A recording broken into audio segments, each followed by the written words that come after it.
Good morning. This is Pastor Jeff, and this is our daily lectionary readings for Monday, June 24th, 2024. With it being Monday, we're reflecting back at what happened at church on Sunday. Our psalm reading is Psalm 119, 113 through 128.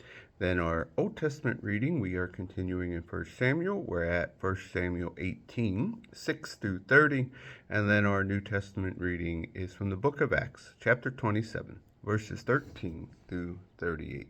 As I flip open the tab, it looks like we're going to be reading out of the Living Bible today. Psalm 119. I hate those who are undecided whether or not to obey you, but my choice is clear. I love your law. You are my refuge and my shield, and your promises are my only source of hope.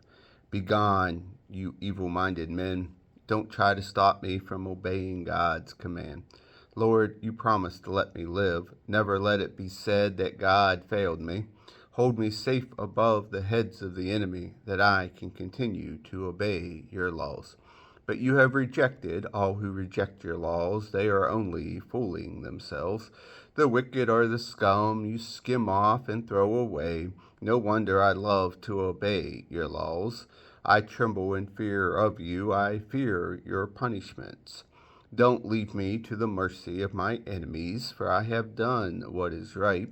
I've been perfectly fair. Commit yourself to bless me. Don't let the proud oppress me. My eyes grow dim with longing for you to fulfill your wonderful promises to rescue me. Lord, deal with me in loving kindness and teach me, your servant, to obey. For I am your servant. Therefore, give me the common sense to apply your rules to everything I do.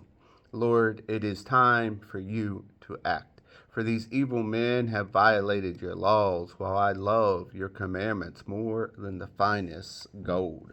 Every law of God is right, whatever it concerns. I hate every other way. The Old Testament reading from 1 Samuel 18. But something had happened when the victorious Israeli army was returning home after David had killed Goliath. Women came out from all the towns along the way to celebrate and cheer for King Saul, and were singing and dancing for joy and tambourines and cymbals. However, this was their song: Saul has slain his thousands, and David his 10,000s.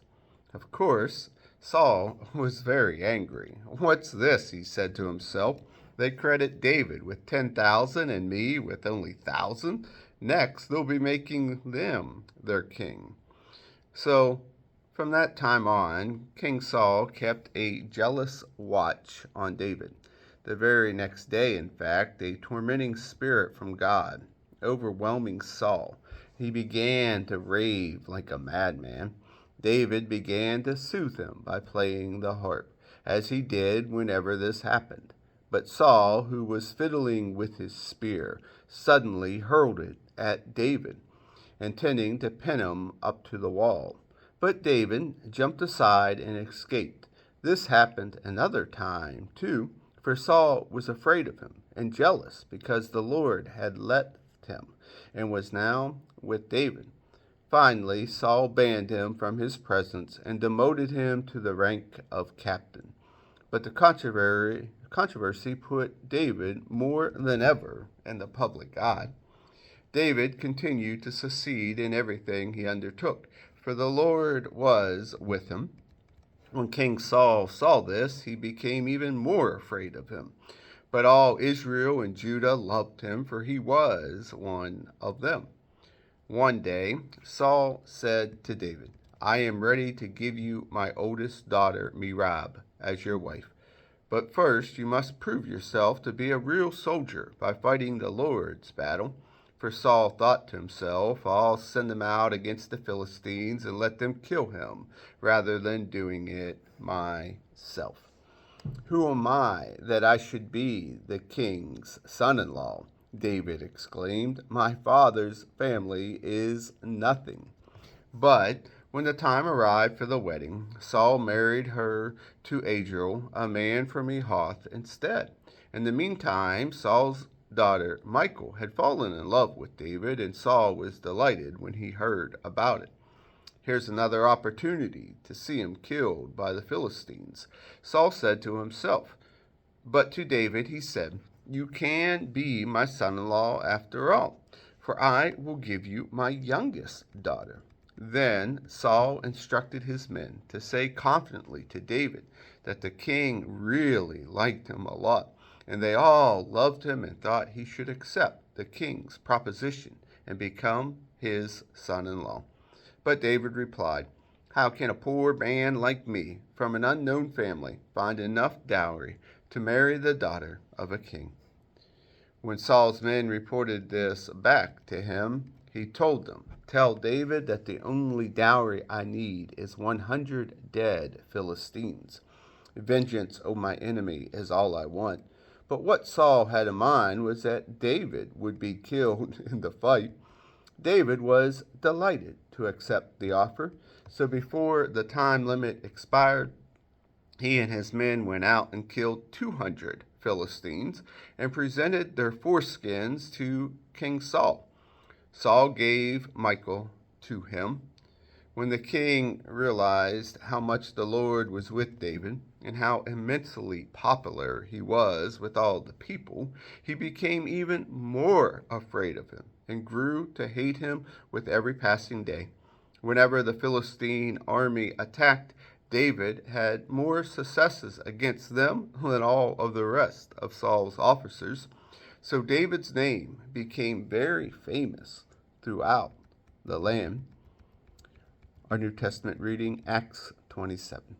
Just then, a light wind began blowing from the south, and it looked like a perfect day for the trip. So they pulled up anchor and sailed along close to shore. But shortly afterwards, the weather changed abruptly, and a heavy wind of typhoon strength, a northeastern they called it, caught the ship and blew it out to sea. They tried at first to face back to shore, but couldn't, so they gave up and let the ship run before the gale. We finally sailed behind a small island named Claudia, where, with great difficulty, we hoisted aboard the lifeboat that had been towed behind us, and then banded the ship with ropes to strengthen the hull. The sailors were afraid of being driven across to the quicksands of the African coast, so they lowered the topsails and were thus driven before the wind. The next day, as the sea grew higher, the crew began throwing the cargo overboard. The following day, they threw out the tackle and everything else that they could lay their hands on. The terrible storm raged unabated many days, until at last all hope was gone. No one had eaten for a long time, but finally Paul called the crew together and said, men, you should have listened to me in the first place and not left the fair havens. You would have avoided all this injury and loss. But cheer up, not one of us will lose our lives, even though the ship will go down. For last night an angel of the Lord came to me, I belong to, whom I serve alongside with, and said, don't be afraid, Paul, for you will surely stand before Caesar. What's more, God has granted your request and will save the lives of all those sailing with you. So take courage, for I believe God. It will be just as he said, but we will be shipwrecked on an island. About midnight on the 14th night of the storm, as we were being driven to and fro from the Adriatic Sea, the sailors suspected that land was near. They sounded and found 120 feet of water below them. A little later they sounded again and found it only 90 feet. At this rate they knew they would soon be driven ashore, and fearing rocks along the coast, they threw out 4 anchors from the stern and prayed for daylight. Some of the sailors planned to abandon the ship and lowered the emergency boat as they were going to put out anchors from the prow. But Paul said to the soldiers and commanding officers, you are all die unless everyone stays aboard. So the soldiers cut the ropes and let the boat fall off. As the darkness gave way to the early morning light, Paul begged everyone to eat. You haven't touched food for 2 weeks, he said. Please eat something now for your own good, for not a hair of your head shall perish." Then he took some hardtack, gave thanks to God before them all, broke off a piece, and ate it. Suddenly, everyone felt better and began eating. All 276 of us, for that is the number we had aboard. After eating, the crew lightened the ship further by throwing all the wheat overboard. And here ends our readings for the day.